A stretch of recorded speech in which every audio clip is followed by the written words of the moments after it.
The bathtub was full of confetti and the smell of spilled beer when I found him, half under a string of fairy lights, one small sneaker hooked on a folding chair. His face a pale, folded thing I could barely recognize as my son. The room spun like a slow camera pan. Someone laughed in the hallway and it sounded obscene. I dropped my drink and it splashed across the carpet. Little suns that didn't reflect anything inside me. My hand went to his throat before my head registered the wrongness. No pulse where there ought to be a thump. No warm animal breath. Only the faint, chemical tang of aftershave and the metallic breath of the emergency lights in my skull. People were everywhere and no one was anywhere. Chairs scraped. A woman screamed softly, like someone testing a glass for cracks. I pulled him up and felt the brittle weight of him, lighter than he should be, and the panic uncoiled in my ribcage like a snake. He was 10, sometimes 11, depending on how the years had been careless with us. He had the little half-moon scar where he'd fallen off his skateboard in the summer of 17. The mole under his jaw I could trace with a finger and still find comfort in. I knew those minutiae like prayer beads. I knew what he smelled like after soccer practice, what he called ice cream trucks, how he refused to wear his glasses sometimes because they made him look like his father. I thought I did anyway. A man in a fluorescent vest pushed through the crowd and knelt beside us with a silence like a well-trained animal. He moved with that specific efficiency of people who have practiced grief until it becomes muscle memory. "Sir, step back," he said. His voice was flat and professional. He nodded when I wouldn't move, gently but with that same quiet pressure. He checked for a pulse and said, "We need space. I'm going to give him oxygen." "What's his name?" "Eli," I said, my voice a raw thing. "Eli, my son. Call my wife. Call Lila, tell her." My name left me like smoke. "Lila is on site?" he asked. "No. She left early. She had work." The lie tasted like iron.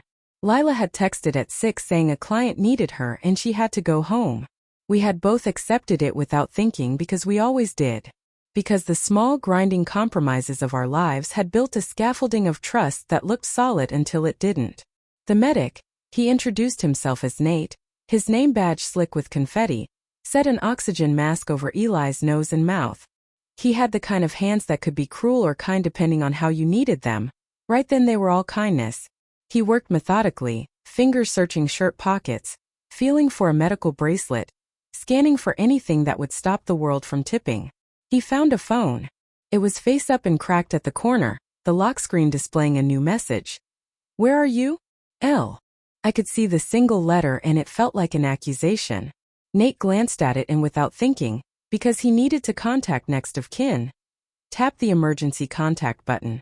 The crowd leaned closer as if sound could make us better. "Emergency contact, Lila Harper," he read aloud, the syllables precise and sharp like a scalpel. Then he frowned and kept reading. There were messages threaded through like evidence. Photos, affectionate emoji. A timestamp 2 years ago that stopped my throat cold. Nate's thumb moved, more quickly now. The way a surgeon's does when the incision opens wider than expected. He didn't use words to tell me what he saw. He used the small stunned silence that people use when gravity shifts. "Sir?" Nate asked and I realized he had spoken. Are you Eli's father?" The question landed like a thrown stone. It made ripples that reached the edges of me. I opened my mouth and found that I had been rehearsing this sentence for years. "Yes. Of course." My voice wanted to be blunt, certain. Instead it came out fragile like a child's. "Yes," I said. I felt suddenly ridiculous, like a man who had just been told his own reflection was a stranger. Nate showed me the phone. A photograph glowed at the center. Eli with his arm slung around another man, taller, with Mark's laugh-line smile that I had known before I knew what it meant to keep someone. The man in the photo had his hand on Eli's shoulder with an easy possessiveness. The caption beneath, one short line that sat on the screen like a verdict, read, "My boy." The contact name for the man who had sent the photo? Mark, Dad.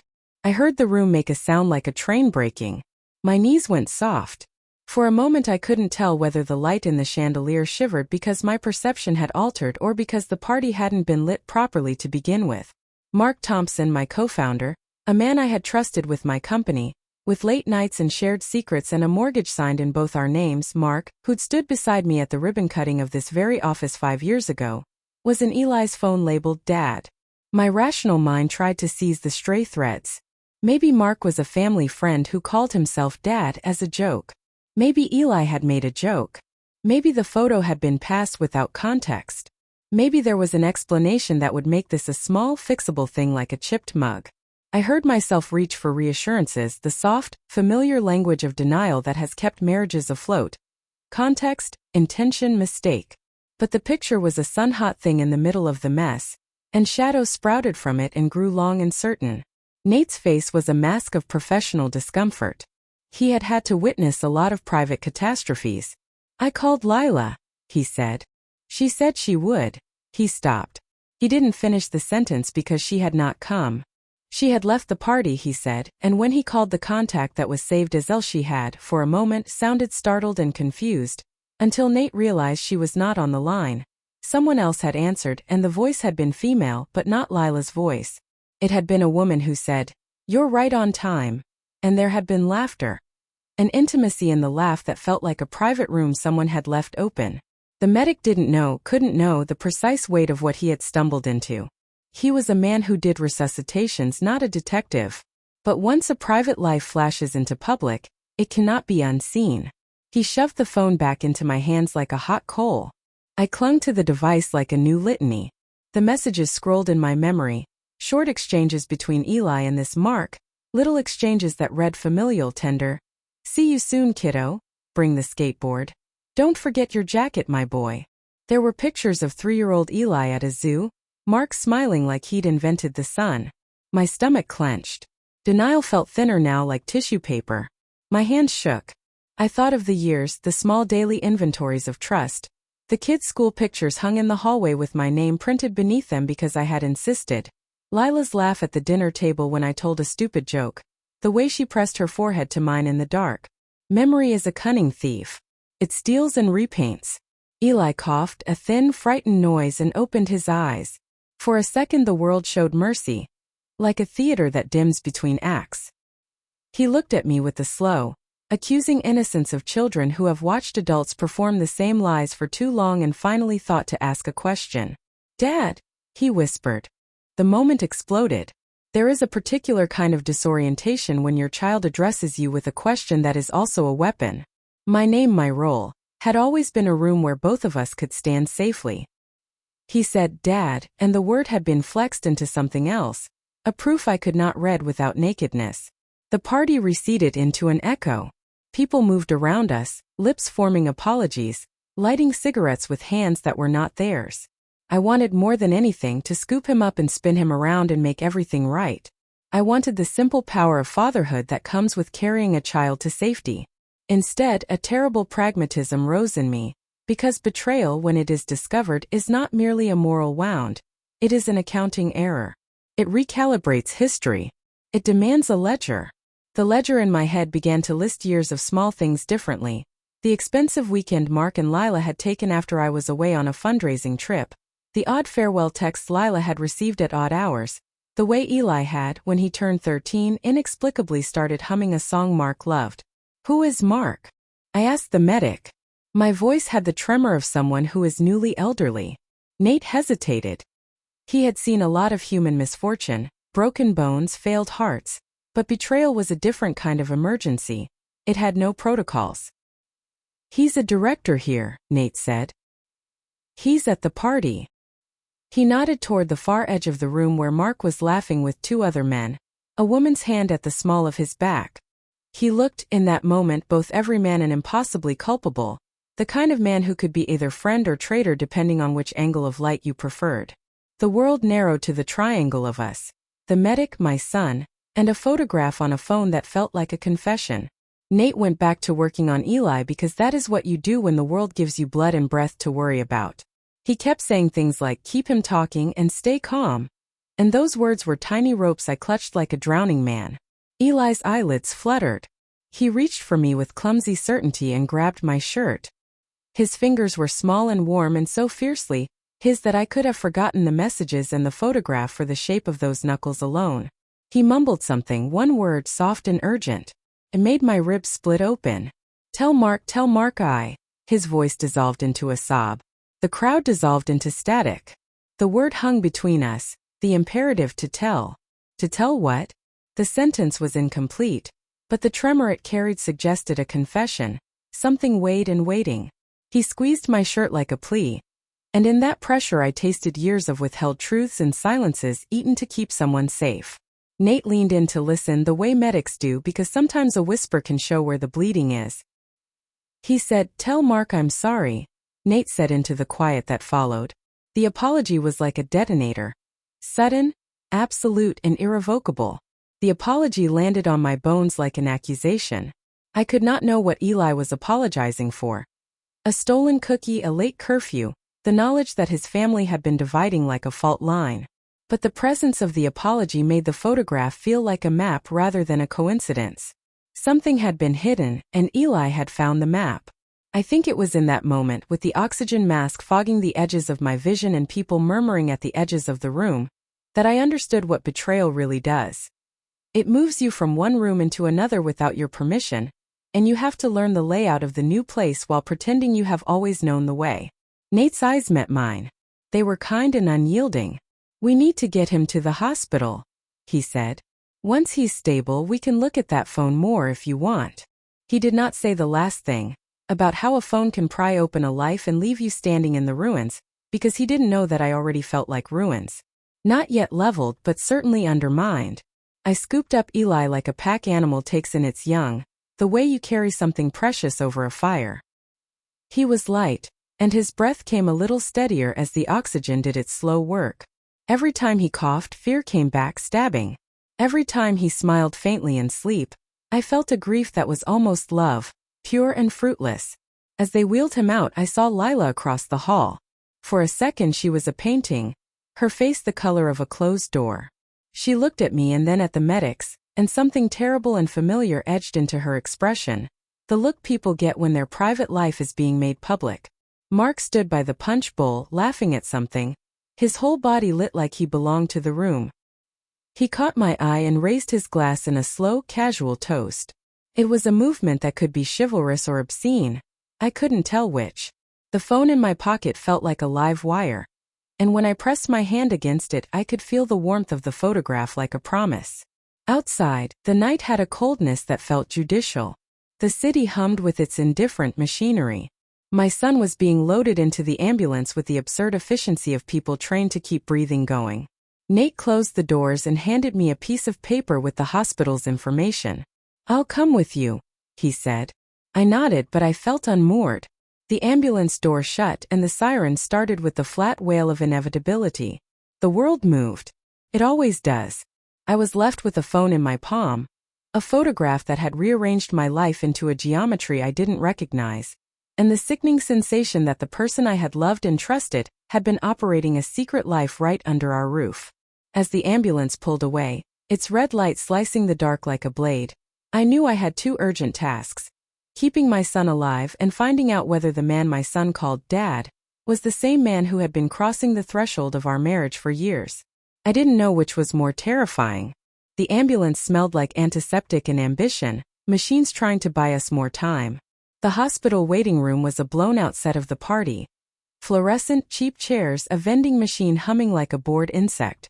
The world had narrowed to two monitors and one thin man in a vest who kept asking the same practical question with the same professional gentleness. "Any known allergies? Is there a family history of seizures?" I answered in fragments, yes, no, I don't know, because everything that required narrative demanded a calm I didn't possess. Eli was in a bed under a sheet that made him look smaller, like something wrapped to be kept safe.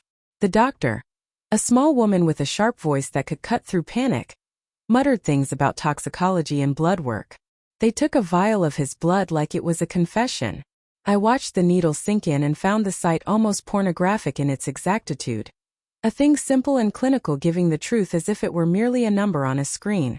Lila arrived like a weather event, disheveled, eyes red-rimmed, hands trembling so badly she dropped her clutch on the linoleum. She didn't look at me at first. When she did, the expression on her face was all the broken geography of apology. Guilt, shame, something like relief. She moved in a way that suggested she'd rehearsed leaving, and then rehearsed coming back and choosing the second motion despite the cost. She started and then stopped, Like someone whose voice had left the country without telling them. There are confessions that are worked up like a slow boil, and others that break out like a fissure.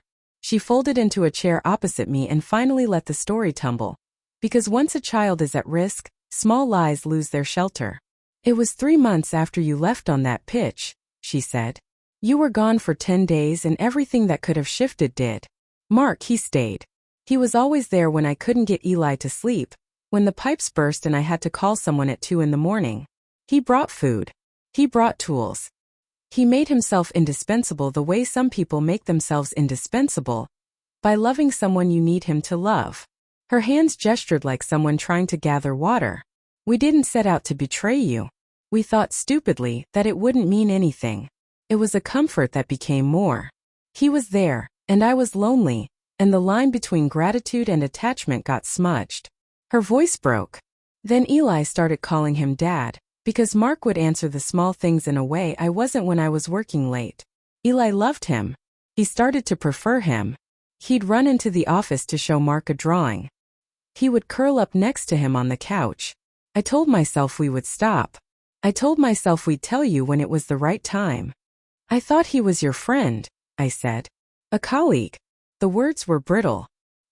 He was never just my friend, Lila whispered. But he was my friend too. And sometimes friends do the things lovers do when the main thing, us, stops holding. I wanted to ask why the photograph, why the contact name, why the casualness at the party. Those small cruelties had teeth. Why the phone? I asked. Why Mark labeled as Dad? She closed her eyes. Eli did that. He thought it was funny at first and then he liked it. He asked Mark to pick him up from school and Mark would. He taught him to tie his shoes. He fixed his bike. He wrote him notes and left them in Eli's lunchbox. Love, Mark. It meant more to Eli than to me and more than I deserved to admit. Did you tell him what it meant? That it wasn't real. The question had the absurdity of a man in a burning house asking whether the smoke was pretty. No, she said it with the gravity of someone indicting herself. I kept hoping you'd come home and we could be the sort of people who repair things. I thought we could fold this back under the rug if we stitched carefully enough. I was ashamed. I was afraid. The doctor returned with a worn face and the kind of calm that precedes flat statements.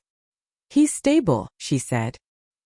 He's responsive, but he's had a substantial ingestion sedative. We've started activated charcoal. We've got him on 4 fluids.